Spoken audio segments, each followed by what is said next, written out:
First question. Right down here in front, right?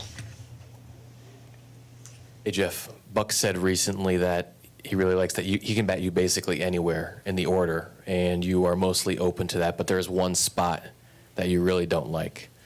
And after looking at the numbers, I was wondering if that's number 5, and if so, or if not, what the spot is and why you don't like hitting there. No, I like hitting anywhere. Doesn't really matter. I think I've hit everywhere in the lineup this year, so feel comfortable. No matter where he puts me. My job is to get on base and have guys drive me in. So it doesn't matter where I'm in the lineup, and just gonna do my job. And having been unable to talk to him until the lockout ended, till spring training started, how has your relationship with Buck evolved over the course of the year? It's been fantastic. I love playing for him. He's a manager who is very easy to talk to. He's very open to ideas and thoughts. So he's been fantastic. Love playing for him, and hope to do it for a long time. Gonna go far left, Tony. Just facing a win-or-go-home situation for both teams. So what is the mood in there right now? What are you guys thinking? What are you guys feeling? 3 hours before you get out there. I think it's kind of the same as any other game. Really loose in there. Guys are playing pool. Guys are watching football. We're just kind of having some fun right now. Trying to stay loose. But once it's time to get ready to go, everyone's gonna be extremely focused, and it's a huge game. Definitely the biggest game I've ever played in. So we're all looking forward to it. Down here, Dave. Jeff, over here. You guys play in a pretty turbulent media market, and Chris Bassett talked about it a little bit yesterday. But for this season, you guys have stayed pretty even keel. I mean, you never lost more than 3 games during the whole season, and you had a couple major injuries, but you guys continue to play through. Is that kind of a trademark of the team? Do you think you guys have a pretty level, even keel mindset, and does Buck kind of contribute to that too? Yeah. We try not to let one loss affect us too much. We know every single game is important. When it comes down to it, we lost the division by a game. So every game is extremely important. But I think being able to turn the page has been huge for this team. Losing on Friday night sucks, but we were able to turn the page, come into Saturday, and play well. So hopefully we can keep that going. Down here in front, Ron. As someone who's been here for a while, how have the changes over the last 2 years and the additional support structures helped you specifically? What systems? Yeah, we've had a lot of change. In the 4 years I've been here, we brought in a lot of staff. These last 2 years with Steve, and it's been fantastic. The analytics team has been great, and they're open to ideas and stuff, and I kind of bounce stuff off them, and they bounce stuff off me, and we've been able to use that information. We use that information, like kind of tailored it to each individual, which has been huge. What are some of those things, the information that have helped you? I think. I'm not a huge analytics guy, like as in hitting wise. I like to kind of look at my numbers against the shift versus not the shift. So it shows that I've been able to kind of beat that this year and go the other way, and it just shows a lot to my approach. Far left over there, Howie. Just wait for the mic out. It's coming. Jeff, as your plate appearance was coming in the 7th inning last night, and their pitcher's having trouble throwing strikes, and he's taken a long time, and then there's a mound visit.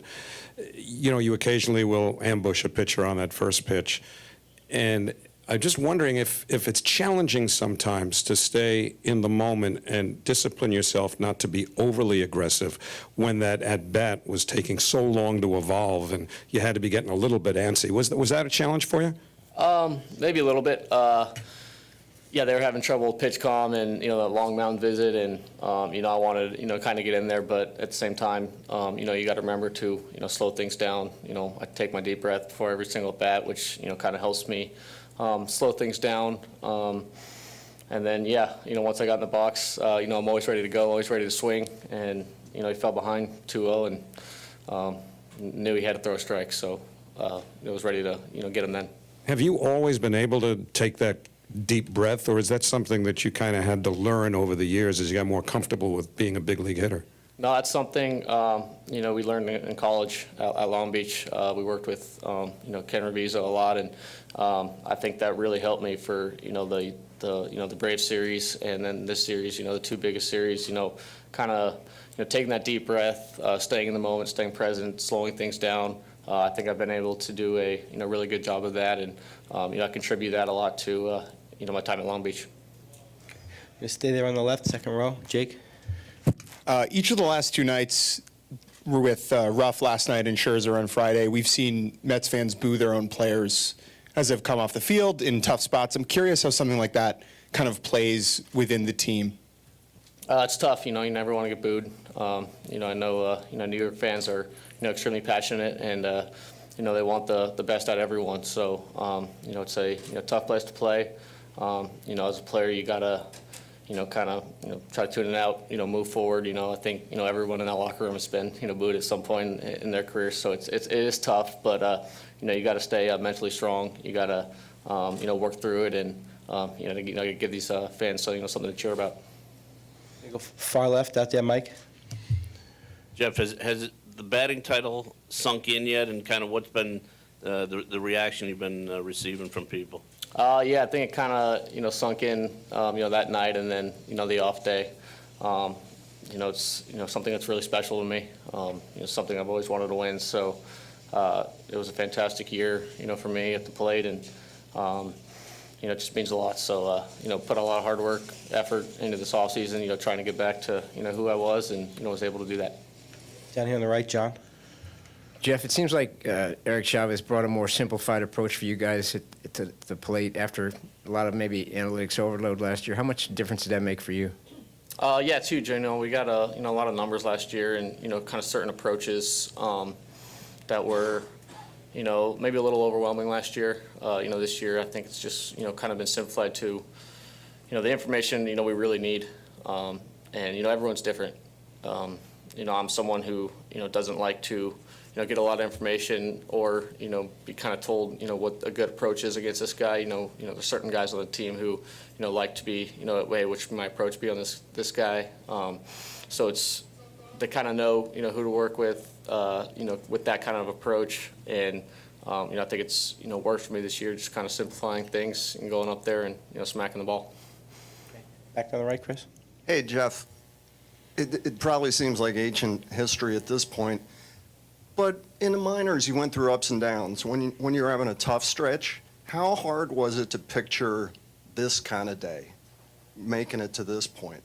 Yeah, spent a long time in the minor leagues, 6 years, going through, bunch of injuries, and, just my whole, career was, pretty tough to get up to the big leagues. So, to be in this kind of, situation of, winner take all and a playoff series, it's pretty special. I'm going to enjoy the, the moment, and, hopefully, we can get a W, and it's, one to remember. On the left in the back there, Russ. Jeff, in a game of this magnitude, I don't want to say it would allow a player or your teammates to relax, but does scoring first prevent the guys from pressing? Yeah, I think 100%. I think, like Lindor yesterday getting off, hitting that home run and giving us a 1-0 lead. I think it's huge to get, I think it's huge to score first. So, kind of takes, a little bit of pressure off. So, it's going to be, big tonight, for whoever scores first. Jeff, thanks a lot. Thanks, guys.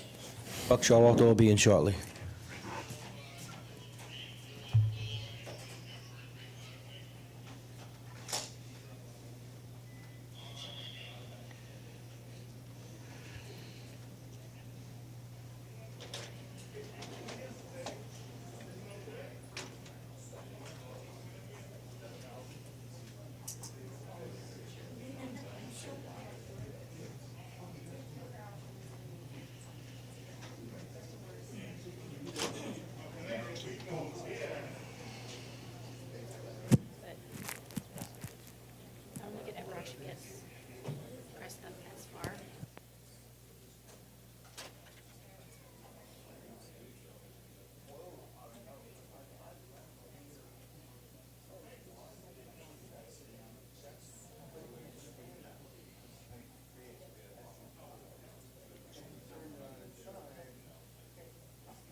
See, you're playing something with the pole.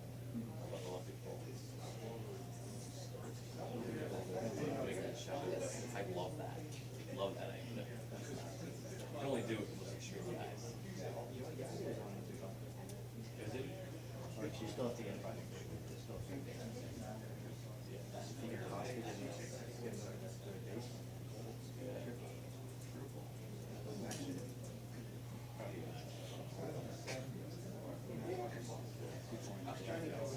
Right? That's a long line. It's a nice car, but it's not right. Figure at that point, basically you're racing. How many feet does he have to go?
It's just that she only did that. I think, yeah, I think everybody across every street without. They did. She took her own management with the NL pretty much.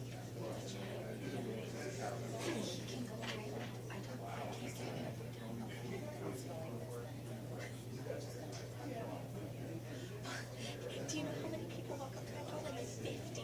Like, don't text you down. And you know what else? That door was too.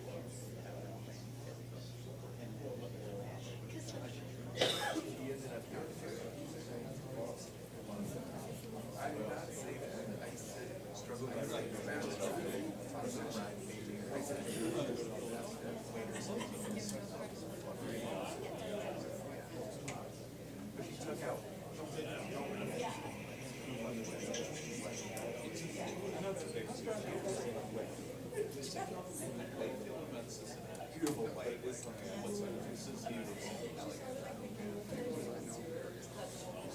even like she's at home, very nice house for Cincinnati. She talks about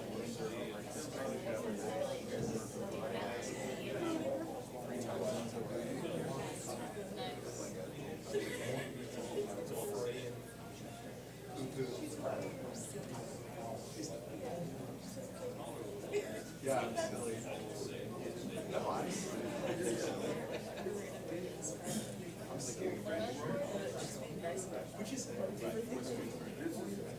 good restaurants. Silly and goofy. Goofy has more dumb.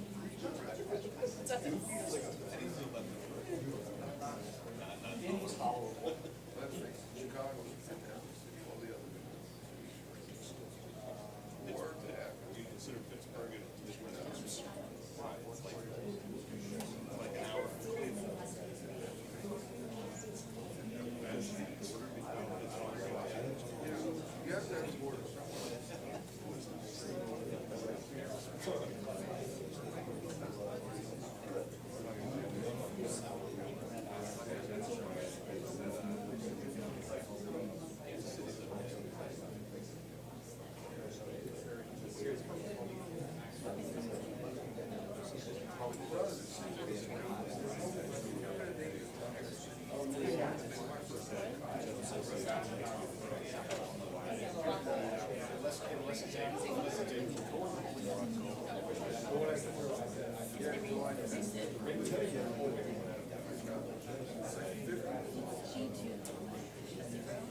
I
hadn't heard it in weeks, at least. Oh, yeah. Monday, Tuesday.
What's left?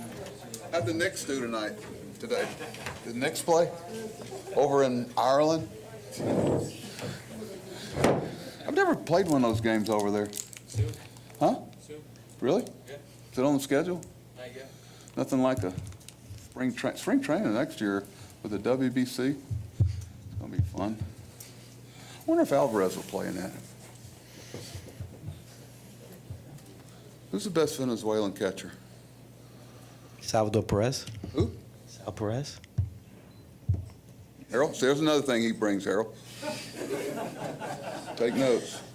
I don't know if he's the best, but he's a good one. Who? Yeah. Who's your favorite to win that thing? I'm telling you, the sleeper team is Israel. I'm telling you, they get everybody to play. That's my pick to click. Bring the bench back. Huh? Bring the bench back. The bench on the bench, bring it back. You know about the bench on the bench? I'll tell you. I thought you were talking about Kevin Minch. I didn't know he was Jewish. There's actually a big doll called the bench on the bench. Really? Yeah, real. Brought it in there by Cody Decker. Okay. Right. I was talking to Ian Kinsler about it, the team, trying to help him recruit a little bit. They get everybody to play. They're a force. Big thing of that thing is getting the pitching. Okay. What else? Questions for Buck? Have a football game on? What? Tim? Right down here in the front. We just got through. I know. I know you talk about arteries of decisions a lot. Have you had to touch base at any point this weekend with James McCann, with him not starting at all? Sure. How does that go with him? James got a lot of pride. You watch him. I was thinking, I actually brought it up to the team. He gets pinch hit for in Atlanta, and because the guy that pinch hit for him was a catcher, he was out catching the pitcher between innings. Those are little things, you know. He was talking to Glenn and I yesterday about, you know, once we had the lineup and everything, that he wanted to go down and catch some sides to stay ready. James is a pro. He's a professional, and I know people can make, you know, their sarcastic remarks, but he's been a pro through thick and thin. He wants to win, and he wants to do what he can. So proud of the way he's handled the injuries he's had this year and the back and forth. I think we've used, 5 catchers this year? Kind of tells you how demanding that position is, but, you know, we might need him, and he'll be ready if we do. Tisha, left.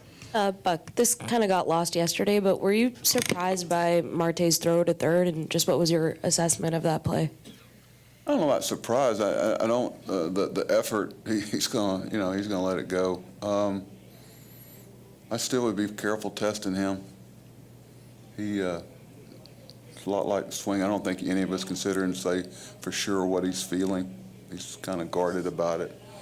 But, you know, everybody has some degree of something they're playing through this time of year. But where Starling's concerned, I think it's so well documented, it's out there.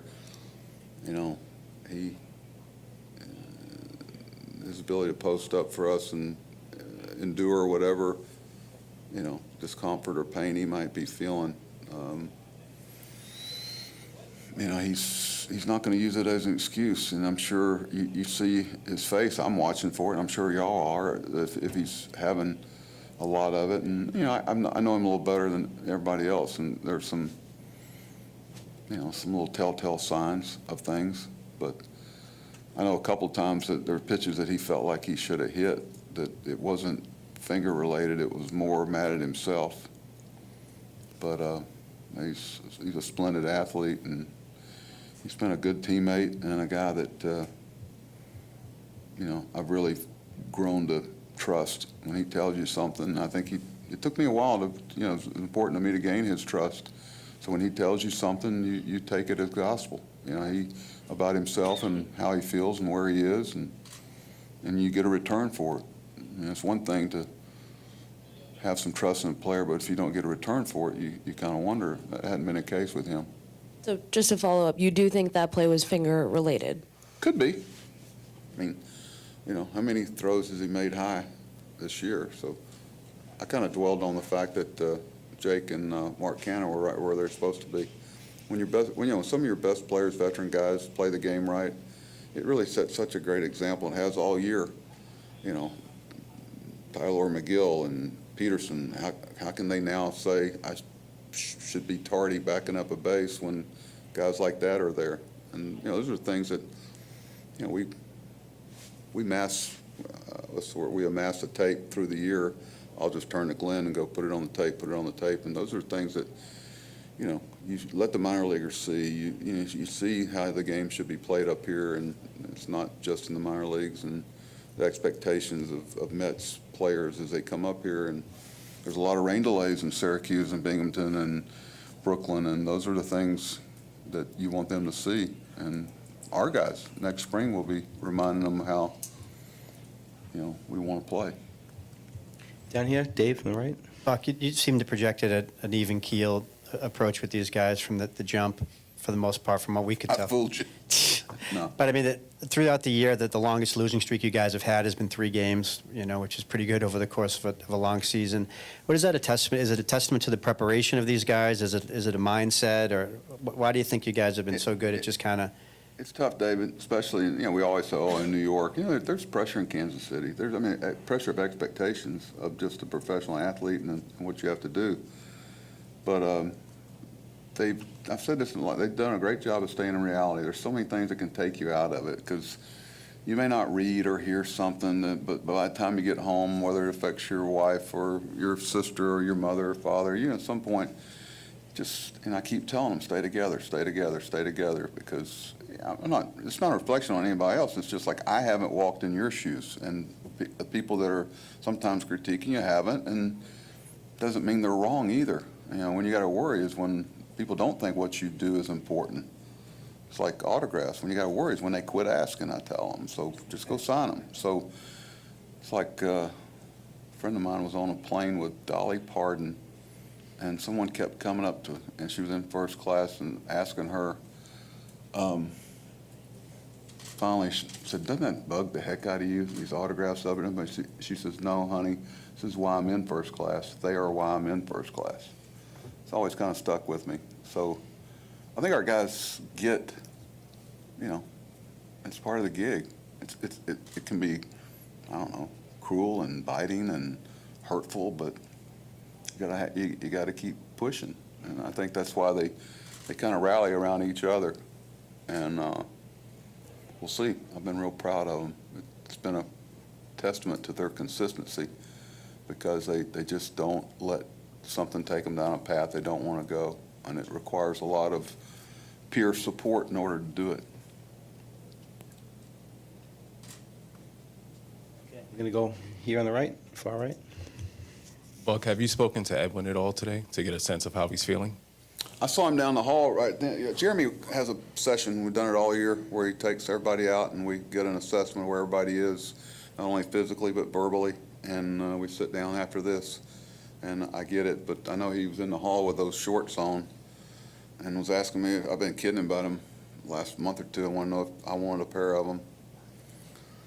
And unfortunately, I think I'm going to get a pair now, not by my choosing. So, yeah, that's the only I've talked to him. He seems to be in a good frame of mind. I know how he left here last night, but I can't tell you for sure until I talk to Jeremy. And if there's a conversation to be had with Edwin, I'll have it. You've been a part of decisive games before in the playoffs. Is there anything in the past that has really separated or been a common denominator that you've learned that has allowed a team to advance that maybe you could share with your team this evening? Nothing that we haven't already. You try hard not to be Captain Obvious. You want to give them that respect. Like, you know, you want to lose some guys. Say something like, there's another expression, no, starts with the S and ends with a T. They go, does he really think we don't know that?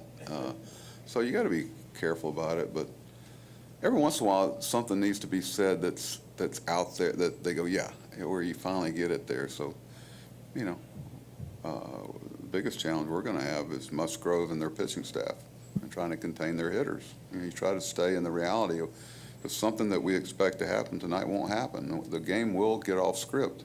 The teleprompter will break. And, you know, what our players do and what we do is important. Stay far right. Clap. I love when these guys try to script games. It's like you want to make God laugh, tell him about your plans. You want to make the baseball gods laugh, tell them about your plans. Buck, I'm just actually following over here.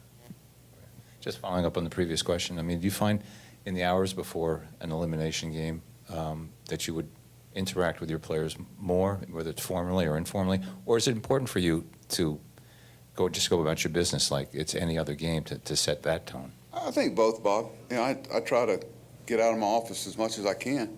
One, I enjoy it. You know, it was one of the things we really want to do when we got here was make the locker room the locker room. You know, whether it's a batting practice pitcher, a bullpen catcher, whether it's somebody from another department, we tried to make that 26 players in there. That's their locker room, their place.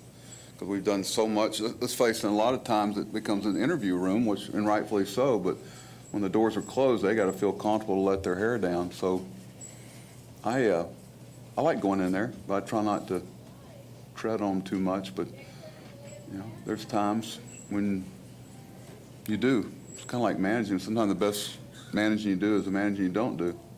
Because if you start doing a lot of things differently, they sense that. Believe me, they know what's going on. We had this game last night. They know. What do they want me to do, walk around and go, hey, you know what tonight means? They'll go, really? They knew that in Atlanta. They knew it in Philadelphia. They knew it. You know, we've had a lot of similar things in some people's minds, but nothing, you know, the finality. Right there in the middle, on the left. Hey, Buck, tonight, Bassett's personality, you're looking for something to shine through that he shows everybody, hey, I deserve to be in this role? Oh, I don't think regardless of what happens tonight, he does. I mean, he's, you know, through thick and thin, he's been there for us. You know, I think there's a lot of guys, I don't know, it's 30, 34 of our 162 were started by Max and Jake. The rest of them came from him and McGill and Peterson and Trevor Williams and Ty and Carrasco. I mean, it's not just, you know, one thing, but, you know, the one constant we've had has been the post-upness of Chris. And he's been a great teammate and a guy that he's a baseball player that happens to be a pitcher. You know, he's in every pitch on the days he's not pitching. You know, you hope he gets what he's put into this season into our team from a teammate standpoint, but sometimes, but they've got two, you know. What's the priest said that other guys are praying too? Got to listen to all of them, right? Down here, Laura. Two things. First of all, how comfortable are you using Taijuan Walker out of the bullpen?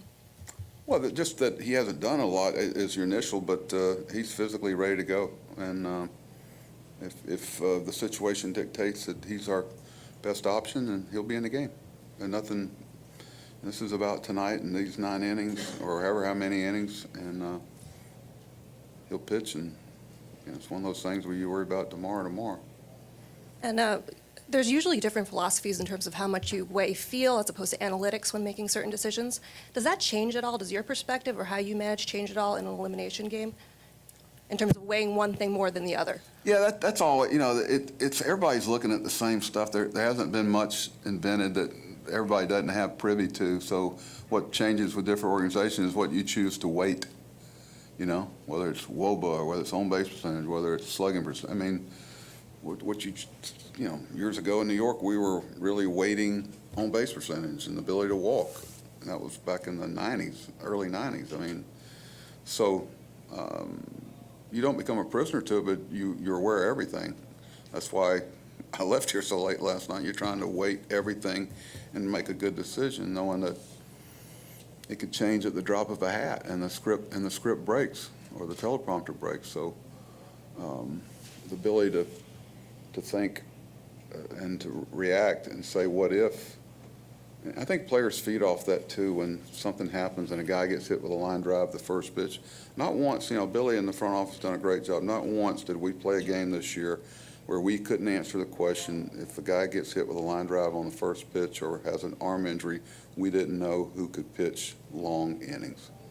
And that's a challenge, especially with options and everything. So as far as you take in everything, Laura, you just, and you want to make people feel comfortable to bring what they bring, and nobody gets, whether it's someone from the analytical department, whether it's somebody, that's the challenge, is to make everybody feel like they have an open, you know, an ear from not only me but everybody, coaching staff. They knew that was part of the job requirement. You know, you'd be crazy to say somebody who might bring something, give you 1 inch of edge, say no, not you. I mean, bring it on. I get advice at home a lot. she's pretty good. She's been around a lot more games than some people. Okay, last one, Ron, right here in the front. First, you mentioned, how late did you leave last night? Let's see. I got home about 1:45, 2. Traffic was good, though. If you think back to when you were hired last winter, what do you think are the biggest imprints you've left on that room in the organization? It'll be for somebody else. I don't live in that world. You know what goals you have. You take each day and you grind it. You do, and you try to. The biggest thing is that golden rule works real good. Treat people like you like to be treated, and you don't do it to get a return. You don't. The game's not, the world's not fair. Does it mean you don't try to treat people well? I mean, we ain't getting out of this alive, okay? Just take it. And some people, I don't know, I choose not to read or listen. It doesn't help me do the job. I want to be able to interact with everybody, including this room, so. But you knew going in to accomplish what you wanted to, you had to do A, B, C, D. I'd win. We had two semi-mottos, or whatever you want to call them. Play better. I don't want to hear it. Eliminate sympathetic ears. You want somebody to walk up, hey, this is, he didn't want to hear it. She doesn't want to hear it. They don't hear it, and after a while, you got to go look in the mirror. So that's New York in a nutshell. Play better. I don't want to hear it. Win. Win games, play better. It's real simple. There's a crude statement about it that I won't make in here, but especially, stop. Buck, thanks a I've lot. learned to stop over the years. So you didn't cut it off early enough today. I'm kicking Harold, you you're out. back. Now, my grandson said that we should get another color here. He noticed that. Come to look at what you're wearing. He said black. He said, Dad, you wearing black? I don't think we'll be wearing black anymore, I can tell you that.